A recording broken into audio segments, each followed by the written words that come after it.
नमस्कार, आप देख रहे हैं दूरदर्शन किसान। कोविड-19 पर आधारित खास कार्यक्रम कोरोना से कैसे लड़े किसान में आप सभी का स्वागत है। मैं हूं अदिति शर्मा। हम सभी जानते हैं कि कोविड-19 से बचाव ही इसका इलाज है और इसी दिशा में देश भर में लॉकडाउन की स्थिति बनी हुई है। लेकिन कई लोग ऐसे भी हैं जिन्हें काम के सिलसिले में घर से बाहर जाना पड़ता है और अगर ऐसे में वो कुछ मुख्य सावधानियां बरतेंगे तो बिल्कुल अपने आप को स्वस्थ बनाए रखने में सफलता हासिल जरूर करेंगे। अगर हम खास तौर पर यहाँ पर बात करें हमारे मछली पालकों की, तो उन्हें भी कुछ मुख्य सावधानियां बरतने की जरूरत है जिससे वो अपने आप को स्वस्थ बनाए रख सकते हैं। कौन सी हैं वो सावधानियां, जानने के लिए आपको दिखाते हैं ये खास रिपोर्ट। कोविड-19 से बचने के लिए मछली पालन में लगे लोगों को कुछ खास बातों का ध्यान रखने की जरूरत है। वे बार बार हाथों को साबुन से धोए और हाथों को साफ रखें। कम से कम दल के साथ मत्स्यन करें और मछली पकड़ने के लिए लंबी यात्राएं ना करें। व्यक्तिगत साफ सफाई बनाए रखें। काम करते समय मुंह पर मास्क जरूर लगाएं और हाथों में दस्ताने पहने। मत्स्यन गियर को साफ रखें। काम के दौरान एक दूसरे से उचित दूरी बनाए रखें और भीड़ भाड़ से बचें। वहीं मत्स्यन बंदरगाह संचालन के दौरान लोडिंग और अनलोडिंग कर्मचारियों को सीमित करें। वाहन और उपकरणों को कीटाणु रहित रखें। समुद्री खाद्य प्रसंस्करण संयंत्र के लिए सलाह है कि वे श्रमिकों और आगंतुकों की संख्या को सीमित करें। भोजन संपर्क सतह और फर्श की लगातार सफाई करते रहें। वहीं मत्स्यन संचालन में लगे मछुआरे मत्स्यन दल को साबुन और पानी से हाथ धोने या अल्कोहल आधारित हैंड सैनिटाइजर से हाथ रगड़ने की सलाह दे। मछली या बर्फ पर खांसे, छींके या थूके नहीं।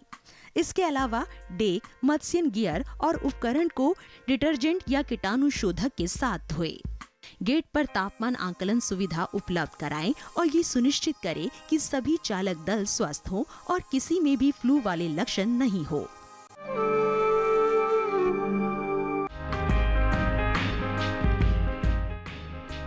कृषि, सहकारिता एवं किसान कल्याण विभाग लॉकडाउन के दौरान क्षेत्र यानी फील्ड स्तर पर किसानों की सहूलियत और कृषि गतिविधियों को सुविधाजनक बनाने के लिए कई उपाय कर रहा है।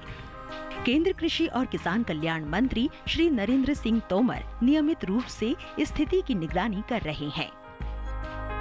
लॉकडाउन की अवधि के दौरान नेफेड द्वारा फसलों की खरीद की स्थिति की बात करें तो आंध्र प्रदेश, तेलंगाना, कर्नाटक, राजस्थान, महाराष्ट्र, मध्य प्रदेश, गुजरात, उत्तर प्रदेश और हरियाणा से 3,17,000 मीट्रिक टन चने की खरीद की गई है। इसके अलावा राजस्थान, मध्य प्रदेश, उत्तर प्रदेश, गुजरात और हरियाणा से 3,67,000 मीट्रिक टन सरसों की खरीद की गई। वहीं तमिलनाडु, तेलंगाना, आंध्र प्रदेश, महाराष्ट्र, कर्नाटक, मध्य प्रदेश, गुजरात और ओडिशा से 1,86,000 मीट्रिक टन तुर की खरीद की गई है। रबी विपणन सीजन 2020-21 में कुल 277,38,000 मीट्रिक टन गेहूं की FCI में आवक हुई, जिसमें से 268,90,000 मीट्रिक टन की खरीद की गई। रबी सीजन 2020-21 में 11 राज्यों में रबी दलहन और तिलहन के लिए कुल 3,208 निर्दिष्ट खरीद केंद्र मौजूद है। वहीं प्रधानमंत्री किसान सम्मान निधि योजना के तहत लॉकडाउन की अवधि के दौरान यानी 24 मार्च से अब तक लगभग 9 करोड़ 25 लाख किसान परिवार लाभान्वित हुए हैं और 18,517 करोड़ रुपए की राशि जारी की गई है।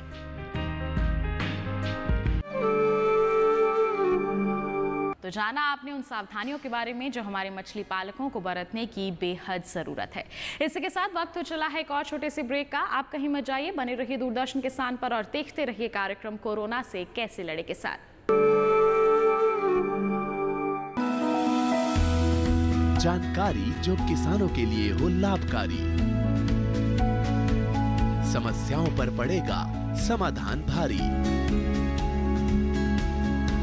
कृषि की हर बात का ख्याल, कब कैसे की जाए बेहतर देखभाल। जानिए विशेषज्ञों के साथ, देखिए खेत खलिहान, सोमवार से शुक्रवार सुबह 7 बजे DD किसान पर।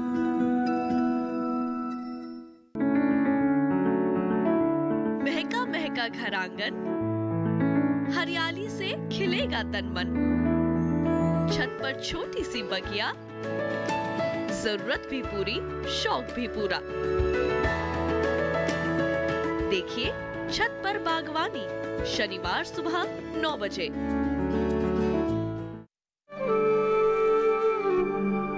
ब्रेक के बाद दूरदर्शन किसान के कार्यक्रम कोरोना से कैसे लड़े किसान में आप सभी का फिर से स्वागत है। आइए अब आपको बताते हैं भारतीय कृषि अनुसंधान परिषद यानी कि ICAR द्वारा कौन से दिशा निर्देश जारी किए गए हैं जिनका पालन करके हमारे किसान आसानी से और सुरक्षित तरीके से अपने कृषि कार्य कर सकते हैं। कृषि कार्यों के दौरान जरूरी सावधानियों के बारे में भारतीय कृषि अनुसंधान परिषद ने एडवाइजरी जारी की है। परिषद का कहना है कि फसलों की कटाई या मड़ाई के दौरान एक दूसरे से पर्याप्त दूरी बनाए रखें, चेहरे पर हर समय मास्क लगाए रखें और अपने हाथ बार बार साबुन से अच्छी तरह धोते रहें। कृषि यंत्रों और उपकरणों की भी साफ सफाई करना बेहद जरूरी है। भारत के उत्तरी राज्यों में गेहूं पकने की अवस्था में है। इसकी कटाई में इस्तेमाल होने वाली कंबाइन मशीन को रोक टोक के बिना कहीं भी लाया ले जाया जा सकता है, बल्कि इस मशीन को एक राज्य से दूसरे राज्य ले जाने की अनुमति भी केंद्र सरकार दे चुकी है। गेहूं के अलावा सरसों भी उत्तर भारत में रबी सीजन की महत्वपूर्ण फसल है। इसकी हाथ से कटाई और कटी फसल की मड़ाई का काम जोरों पर है। ऐसे में किसानों और श्रमिकों को साफ सफाई का खास ध्यान रखना होगा। इस समय मसूर और मक्का की कटाई जबकि मिर्च की तुड़ाई का काम जारी है, चना भी पकने को तैयार है। फसलों की कटाई या तुड़ाई के दौरान बेहतर होगा कि 4 से 5 फीट की पट्टियों में काम करें। एक पट्टी में एक ही श्रमिक काम करे। इस तरह श्रमिकों के बीच पर्याप्त दूरी बनी रहेगी। खेत में एक साथ बहुत सारे श्रमिक न लगाए जाएं, बल्कि उन्हें अलग अलग दिन या अलग अलग समय पर खेतों में भेजा जाए। जहां तक संभव हो किसी परिचित को ही खेतों में काम के लिए लगाएं। किसी अनजान व्यक्ति को काम न करने दें ताकि वे इस महामारी का कारण न बन सके। इसी तरह जहां तक संभव हो कृषि कार्य मशीनों या उपकरणों से किए जाएं, न कि हाथों से। केवल उपयुक्त व्यक्ति को ही यंत्रों को चलाने दिया जाए। यंत्रों को इस्तेमाल करने से पहले और कार्य करने के दौरान बार बार सैनिटाइज करें। खलिहानों में फसल को छोटे छोटे ढेरों में इकट्ठा करें, जिनके बीच दूरी 3 से 4 फीट हो। हर ढेर पर 1 या 2 व्यक्ति को ही काम पर लगाना चाहिए ताकि भीड़ इकट्ठी ना हो। कटी मक्का और खुदी हुई मूंगफली की मड़ाई के लिए लगाई गई मशीनों की उचित साफ सफाई रखें। मशीनों या उनके पुर्जों को छूने के बाद साबुन से हाथ जरूर धोएं।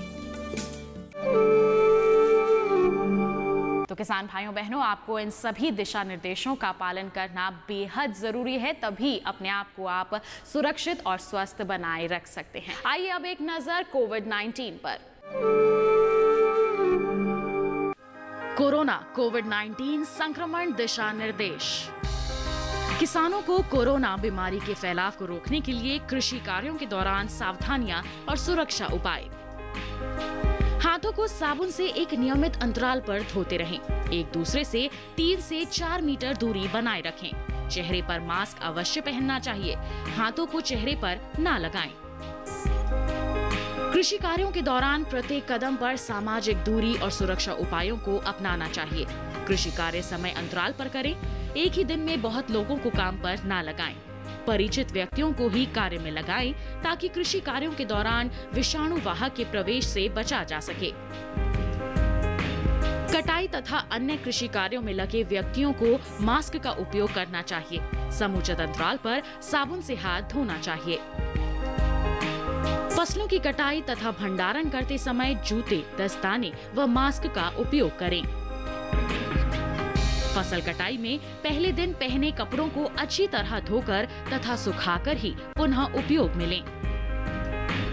कटाई में उपयोग किए गए उपकरणों तथा मशीनों को अच्छे प्रकार से साफ करें। उपकरणों तथा मशीनों को बार बार ना छुएं। छूने के बाद साबुन से हाथ अवश्य धो लें। खेत में फसल काटते समय एक व्यक्ति से दूसरे के बीच कम से कम 3 से 4 मीटर की दूरी रखें। सभी के लिए पानी तथा खाने के बर्तन अलग अलग रखें। प्रयोग करने के बाद साबुन से अच्छी तरह साफ कर लें। अनाज को भंडारण में रखने से पहले भंडार घर, पेट। अनाज को भंडारण में रखने से पहले भंडार घर की सफाई करें। अनाज को सुखा लें। दानों में नमी 12% से ज्यादा नहीं होनी चाहिए। भंडार घर को अच्छे से साफ कर लें। छत या दीवारों पर यदि दरारें हैं तो इन्हें भरकर ठीक कर लें। बोरियों को 5% नीम तेल के घोल से उपचारित करें। बोरियों को धूप में सुखा कर रखें, जिससे कीटों के अंडे तथा लार्वा तथा अन्य बीमारियां आदि नष्ट हो जाएं। कटाई के उपरांत घर लौटते समय अलग अलग वाहनों या साइकिल का प्रयोग करें। भीड़ वाली जगह तथा कोरोना संक्रमित जगह पर ना जाएं। यदि किसी व्यक्ति को खांसी, जुकाम, बुखार, सिर दर्द, बदन दर्द आदि के लक्षण हो तो उसे कटाई तथा अन्य कृषि कार्यों से दूर रखें और तुरंत नजदीकी स्वास्थ्य कर्मी को सूचित करें। सब्जियों जैसे टमाटर, बैंगन, लौकी तथा अन्य सब्जियों को तोड़ने से पहले हाथों में दस्ताने तथा मास्क अवश्य पहन लें तथा इन्हें बाजार में बेचने के समय सामाजिक दूरी का ध्यान जरूर रखें। इम्यूनिटी बढ़ाने के लिए आयुष मंत्रालय के तरीके अपनाएं, जो रोग प्रतिरोधक क्षमता बढ़ाने में उपयोगी होते हैं। पीने के लिए गर्म पानी का ही उपयोग करें। योगासन, प्राणायाम और ध्यान हर दिन कम से कम 30 मिनट तक जरूर करें। हल्दी, जीरा, धनिया, लहसुन का उपयोग खाने में अवश्य करें। आधा चम्मच हल्दी को 150 मिलीलीटर दूध में मिलाकर दिन में 1 से 2 बार पिएं। ध्यान रखें, खाना खाने के तुरंत बाद या तुरंत पहले दूध ना पिएं। हर्बल चाय या काढ़ा पिएं। इसके लिए तुलसी, दालचीनी, काली मिर्च, अदरक और मुनक्का एक साथ पानी में उबाल लें और छानकर इस पानी का सेवन करें। स्वाद के लिए गुड़ या नींबू का रस मिला सकते हैं। इसे आप दिन में 1 से 2 बार पी सकते हैं। आरोग्य सेतु ऐप को फोन पर डाउनलोड करें। भारत सरकार का ये ऐप आसपास मौजूद कोरोना संक्रमित लोगों के बारे में पता लगाने में मदद करेगा। इसके साथ कार्यक्रम में वक्त हो चला है एक ब्रेक का। आप कहीं मत जाइए, बने रहिए दूरदर्शन किसान पर और देखते रहिए हमारा कार्यक्रम कोरोना से कैसे लड़े किसान।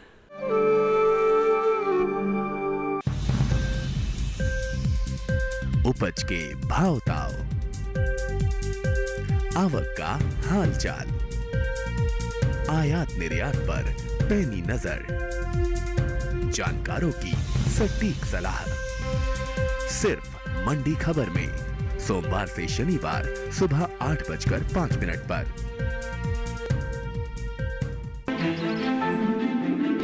बादलों की लुका छिपी, बारिश का हाल, बर्फ की चादर, बदलता रुख हवाओं का और मौसम के लिहाज से कैसे करें खेती और भी बहुत कुछ। मौसम खबर लाइव रोजाना सुबह 8:30 पर, शाम 5 बजे और 7:30 पर।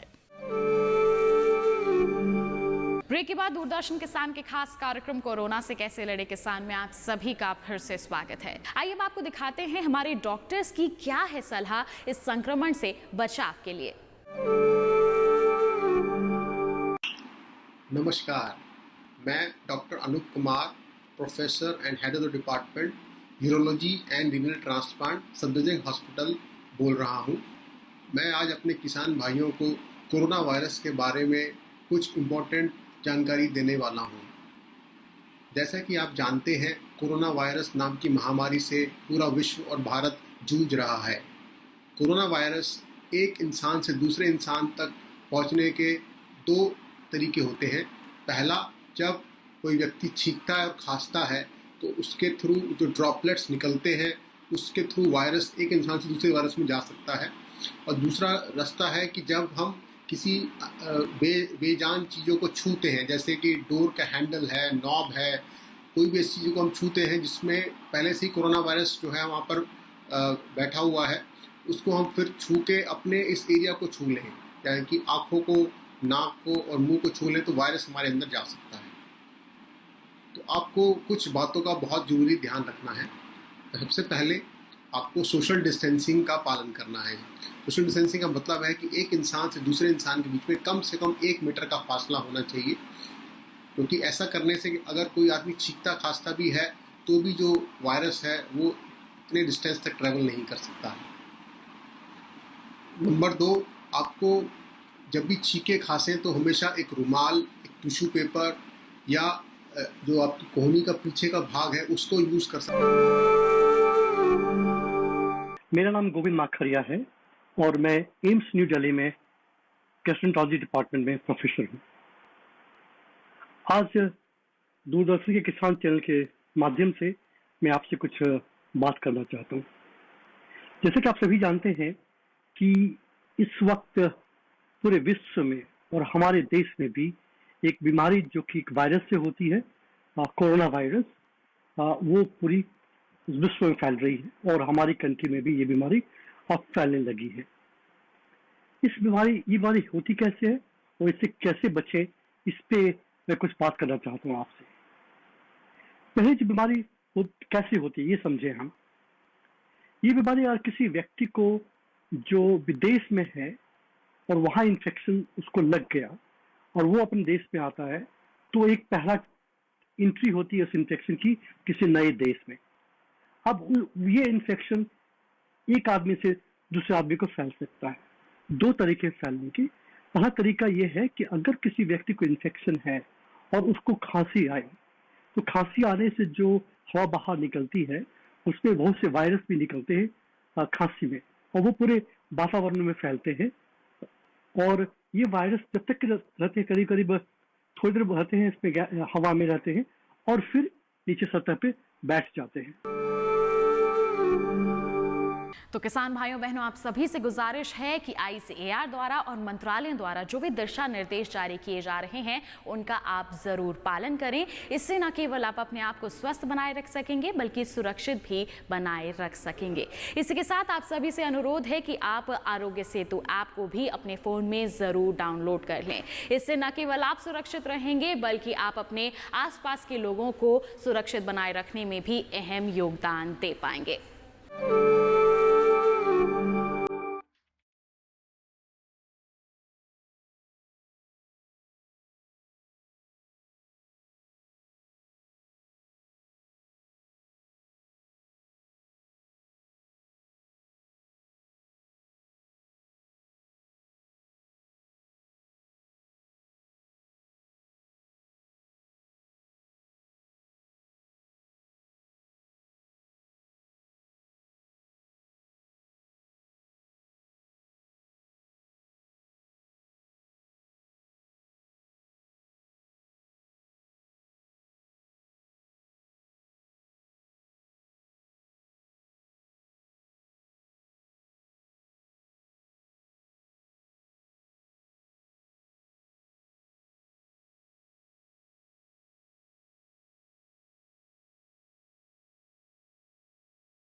तो आज के हमारे इस अंक में बस इतना ही। स्वस्थ रहिए, सुरक्षित रहिए और साथ ही अपने परिवार वालों को सुरक्षित बनाए रखने में अहम भूमिका निभाइए। हमें दीजिए इजाजत, अगले अंक में करेंगे मुलाकात। नमस्कार।